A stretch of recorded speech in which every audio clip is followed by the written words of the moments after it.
नमस्कार दोस्तों, मैं हूं शकील प्रेम और आज हाजिर हूं अपने एक नए एपिसोड के साथ। आपको जाकिर नाइक का वो दौर याद होगा जब भारत में उसके बड़े बड़े सेमिनार हुआ करते थे और इस सेमिनार में जाकिर नाइक कई लोगों के सवालों के जवाब दिया करते थे।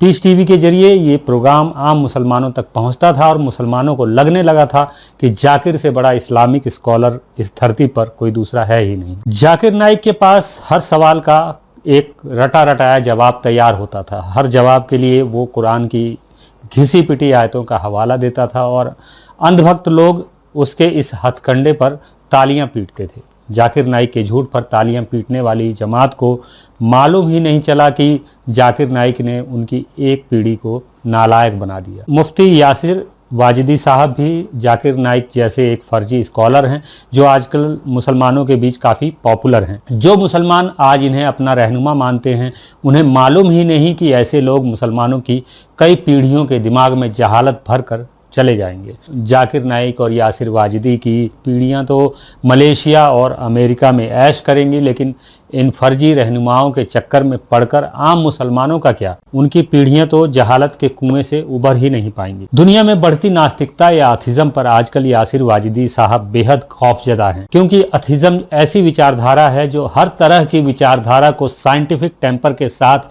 जज करना सिखाती है। अथिज्म को कैसे रोकें, इस बात को लेकर यासिर वाजिदी ने हाल ही में एक सेमिनार किया जिसमें अंधभक्तों की भीड़ के सामने वे अपना लेक्चर दे रहे थे। इस लेक्चर की शुरुआत में ही वो बताते हैं कि मुल्हिदीन कौन होते हैं और इनकी एक बड़ी तादाद दरअसल मुर्तद्दीन की है, यानी जो किसी ज़माने में मुसलमान थे लेकिन मगरिबी तहजीब के असर से वो लोग अब मुसलमान नहीं रहे, उन्होंने इस्लाम छोड़ दिया। कोई भी मुल्हिद मगरिबी तहजीब से मुतासिर होकर मुल्हिद नहीं बनता, बल्कि इस्लाम की असलियत जानने के बाद वो इस्लाम से तौबा करता है। अगर मगरिबी तहजीब यानी कि पश्चिमी सभ्यता में इतना ही दम है कि बड़ी तादाद में मुस्लिम अपना मजहब छोड़ रहे हैं, तो इसका सीधा सा मतलब ये है कि आपकी तहजीब में ही कोई कमी है। बात तहजीब की तो है ही।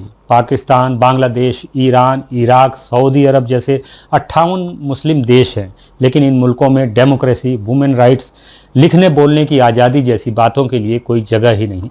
कहने को पाकिस्तान और बांग्लादेश जैसे मुस्लिम मुल्कों में डेमोक्रेसी है, लेकिन यहाँ एक आम आदमी के हुकूक अभी तक कायम नहीं हो पाए। इन मुस्लिम मुल्कों में इस्लाम, शरिया और ब्लास्फेमी के नाम पर जाकिर नाइक और यासिर वाजिदी जैसे लोगों ने ऐसा गंद मचाया हुआ है कि यहाँ इंसानियत रोज़ाना शर्मसार होती है। किसी तहजीब में इंसानियत की तमीज़ ना हो तो वो तहजीब तहजीब नहीं रहती, बल्कि जहन्नम बन जाती है। एक मुल्हिद इसी धरती को जन्नत बनाना चाहता है, इसलिए वो ऐसी गंदी तहजीबों को लात मारकर बाहर निकल जाता है और धरती को जन्नत बनाने के लिए मजहब के खिलाफ खड़ा हो जाता है। अब इस वीडियो में आगे सुनिए कि वो क्या कहते हैं। ये जो मुल्हिदीन होते हैं, ये बड़ी चालाकी के साथ मुसलमानों को या अहले मजहब को मुद्दई करार दे देते हैं। वो ये कहते हैं कि आपका दावा है कि खुदा मौजूद है, लिहाजा आप साबित करें कि खुदा मौजूद है, यानी एविडेंस देना भी आप ही का काम है। हम ये कहते हैं कि हम मुद्दा अलैह हैं, हम मुद्दई नहीं हैं। मुद्दई आप हैं कि खुदा मौजूद नहीं है,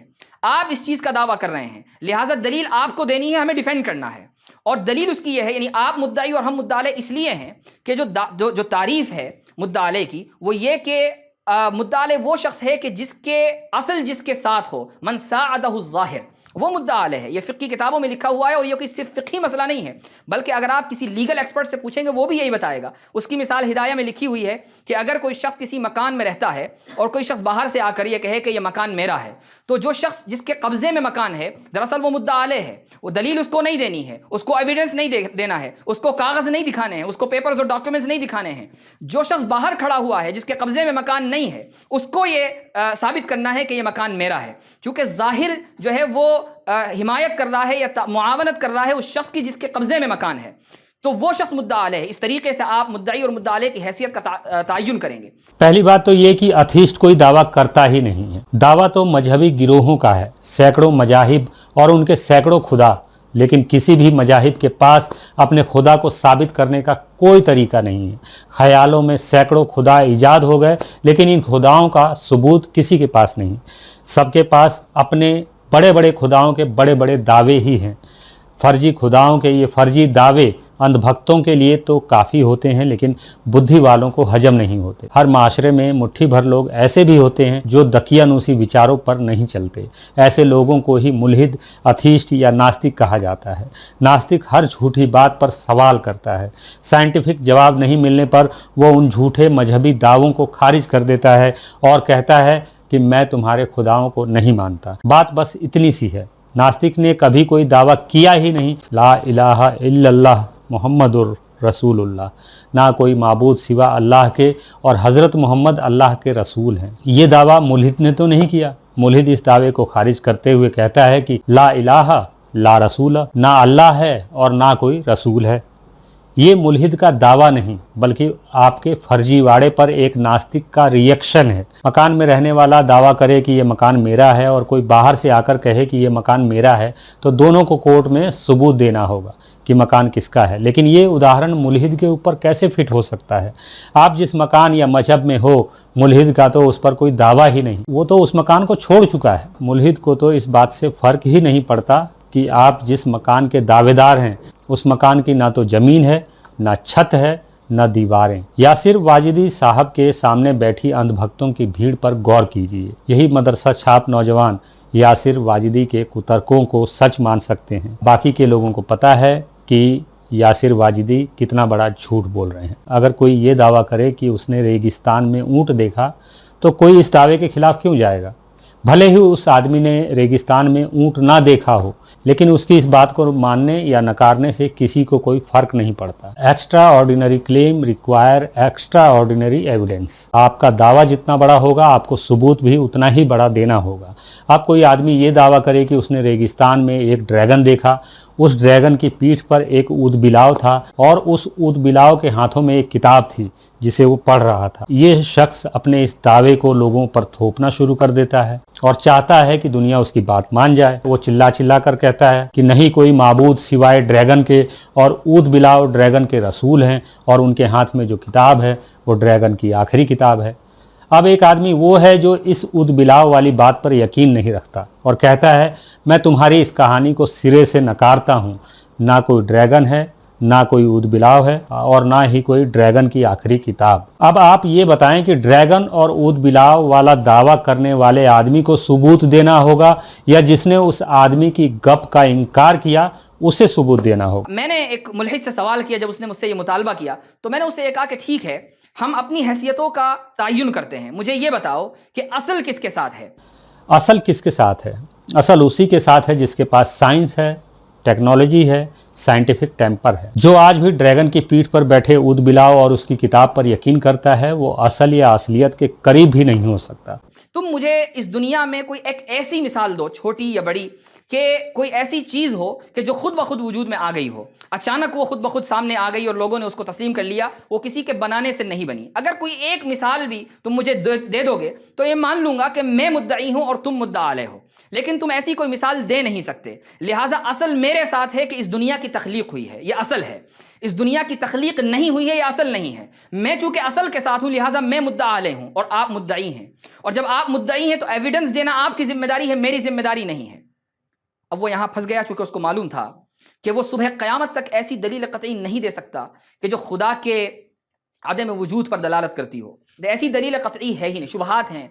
डार्विनिज़म की थ्योरी लोग पेश कर देते हैं, एवोल्यूशन का नज़रिया जिसको हम नज़रिया इर्तिक़ा कहते हैं वो लोग पेश कर देते हैं, लेकिन ऐसी कोई दलील क़तई किसी मुल्हिद, किसी एथीस्ट और किसी भी ऐसे शख्स के पास नहीं है, सुबह क़यामत तक नहीं हो सकती। खुद ब खुद कुछ नहीं होता। एक मुल्हिद कभी ये दावा नहीं करता कि कोई भी चीज़ खुद ब खुद बन गई। एक नास्तिक के पास यूनिवर्स के हर इवेंट का साइंटिफिक एक्सप्लेनेशन होता है। यासिर वाजिदी साहब का दावा है कि कोई भी चीज़ खुद ब खुद नहीं होती। खल्क है तो खालिक भी होगा, बना है तो बनाने वाला भी होना चाहिए। सबसे पहली बात कि सृष्टि में कभी कोई चीज़ बनती नहीं है। जब क्रिएट ही नहीं हुआ तो क्रिएटर कहाँ से आया? जब खल्क ही नहीं तो खालिक का क्या काम? नेचुरल लॉज के आधार पर सृष्टि में निरंतर बदलाव होता रहता है। ये क्रिया और कारण की अनवरत चलने वाली प्रक्रिया होती है जिसके पीछे कोई क्रिएटर नहीं होता। यूनिवर्स के किसी भी ऑब्जेक्ट जैसे नदी, पहाड़, चींटी, इंसान, चांद या सितारों को खल्क कहना ही गलत है। क्योंकि ये सभी नेचुरल प्रोसेसिंग का नतीजा है। इन्हें आज के स्वरूप तक पहुंचने में अरबों साल का समय लगा है। अगर इन्हें खल्क माने तो इसके खालिक का नाम एवोल्यूशन होगा, अल्लाह नहीं। अब कोई यासिर वाजिदी साहब से ये पूछे कि जब वे रात को खा पीकर बिस्तर पर सोते हैं और सुबह उठकर वेस्टर्न टॉयलेट में फारिग होने जाते हैं, उस दौरान उनके जिस्म से जो वेस्ट मटेरियल निकलता है वो रात भर में खुद ब खुद कैसे तैयार हो जाता है। अगर इस ह्यूमन वेस्टेज को खल्क मान लिया जाए तो इसका भी कोई खालिक होना चाहिए, क्योंकि यासिर वाजिदी साहब के अनुसार तो कोई भी चीज़ खुद ब खुद नहीं बन सकती। खल्क है तो खालिक भी होगा। तो वे बताएं कि जो खल्क वे रोज़ सुबह टॉयलेट में फ्लश करते हैं उसका खालिक कौन है? वो कौन है जो रात भर बैठकर उस खल्क को तैयार करता है? और दूसरी बात यह कि वेस्टर्न टॉयलेट में जाना तो सुन्नत नहीं है, नबी की सुन्नत पर चलना ही तो इस्लाम है। नबी तो उस खुले में शौच जाते थे। आप खुद नबी की सुन्नत से परहेज करते हैं और बेचारे अंधभक्तों को नबी की सुन्नत पर चलाना चाहते हैं। ये आप जैसे लोगों का दोगलापन नहीं तो और क्या है। लेकिन मिसाल वो देनी चाहिए कि जो बहुत ज़्यादा रेलेवेंट हो, मुताल्लिक हो, लोग उसको समझते हों। चूँकि ये शख्स अमेरिका में था तो मैंने उससे कहा कि ज़ाहिर है कि तुम मुल्हिद हो, कोई मुसलमान तो हो नहीं, दीनदार नहीं हो, तो यकीनन तुम्हारी कोई ना कोई गर्लफ्रेंड भी होगी। तो उसने इस चीज़ का एतराफ़ किया। तो मैंने उससे कहा कि अगर तुम्हारी कोई गर्लफ्रेंड है और मान लो तुमने उसको प्रपोज़ किया, तुमने उसको रिश्ता दिया और कहा कि तुम क्या मुझसे शादी करोगी, और ये गर्लफ्रेंड थोड़ी सी हयादार हो और वो ये कहने लगे कि ठीक है मैं सोचूंगी लेकिन मैं पहले अपनी माँ से मालूम कर लूँ। वो अपनी माँ के पास जाए, उसकी माँ यह कहे कि ठीक है हम इस बारे में गौर व फिक्र करेंगे लेकिन ज़रा अपनी वालदा से भी मालूम कर लूँ। अब नानी बीच में आ जाती हैं, उसके बाद नानी की भी वालदा मसलन मौजूद हों, वो बीच में आ जाए, और इस तरीके से सिलसिला ला इला निहाया चलता रहे कि हर औरत अपनी माँ से, वो अपनी माँ से, वो अपनी माँ से पूछे। मैंने उससे कहा कि मसलन हमारा वजूद हमारे वालिदैन के ऊपर मौकूफ़ है, इतना मान लिया। उसके बाद उनका वजूद उनके वालिदैन के ऊपर मौकूफ़ है, उनका वजूद उनके वालिदैन के ऊपर मौकूफ़ है। अगर ये सिलसिला इसी तरीके से ला इला निहाया चलता रहे तो तुम्हारा वजूद कभी नहीं हो सकता। लेकिन तुम्हारा वजूद है, इसका मतलब ये हुआ कि ये सिलसिला कहीं ना कहीं रुका है, जभी तो तुम्हारा वजूद हुआ है। जहां रुका है वही मौजूद है, हकीकी है, उसी को अल्लाह कहा जाता है। जो आखिर होगा वही खुदा होगा। अब आइए इस गपबाजी की भी पड़ताल कर लेते हैं।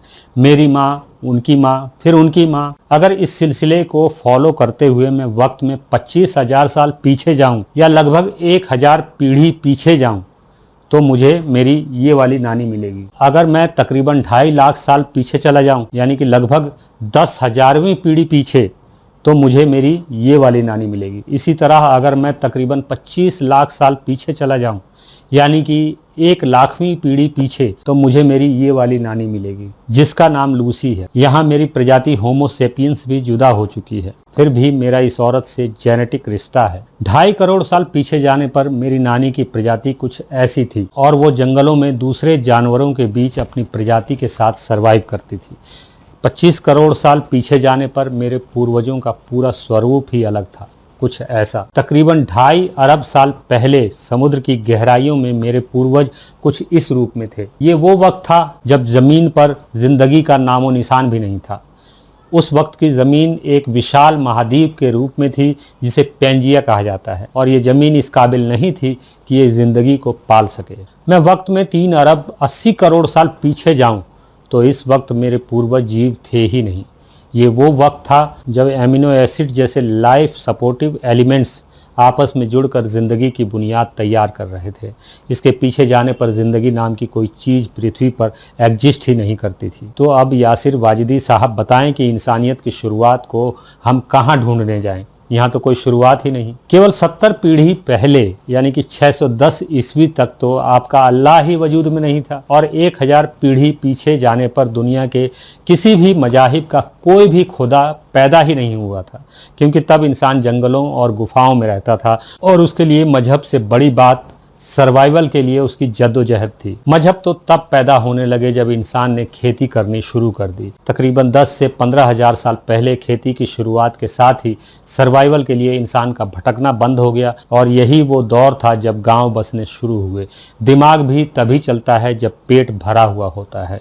खेती और पशुपालन से इंसान का पेट भरने लगा, पेट भरते ही दिमाग भी चलने लगा। इस दौरान यासिर वाजिदी जैसे कुछ शातिर लोगों का पेट ज़्यादा ही भर गया तो उनका दिमाग भी ज़्यादा चल गया और उन्होंने देवी देवता, खुदा, गॉड, भगवान और अवतारों का इजाद कर दिया। खेती की शुरुआत होने के बाद 2 फसलों के बीच इंसान को इतना समय मिल जाता था कि वो अपना खाली दिमाग चला सके और बस यहीं से धर्म, मजहब और ईश्वरीय ग्रंथों की पैदावार होने लगी। यासिर वाजिदी साहब भी जाकिर नाइक की तरह लोगों को बेवकूफ़ बनाने की कला में महारत हासिल कर चुके हैं। ऐसे लोग मुसलमानों के रहनुमा नहीं बल्कि दुश्मन होते हैं। आज की दुनिया साइंस और डेमोक्रेसी से चलती है, लेकिन इस्लाम साइंस और डेमोक्रेसी के खिलाफ खड़ा नजर आता है। अगर मुसलमानों को आज की दुनिया से एक कदम मिलाकर चलना है तो उन्हें जाकिर नाइक और यासिर वाजिदी जैसे कट्टरपंथियों को नकारना होगा। जाकिर नाइक और यासिर वाजिदी जैसे लोग आम मुसलमानों के अंदर साइंटिफिक टेम्पर पैदा होने से रोकते हैं ताकि आम मुसलमान वक्त में 1400 साल पीछे रहे और इन जैसों की दुकानदारी हमेशा चलती रहे। अगर आप मेरे विचारों से सहमति रखते हैं तो मुझे इस नंबर पर आर्थिक सहयोग भेज सकते हैं। मुझे आपके सपोर्ट की ज़रूरत है। इंसानियत जिंदाबाद।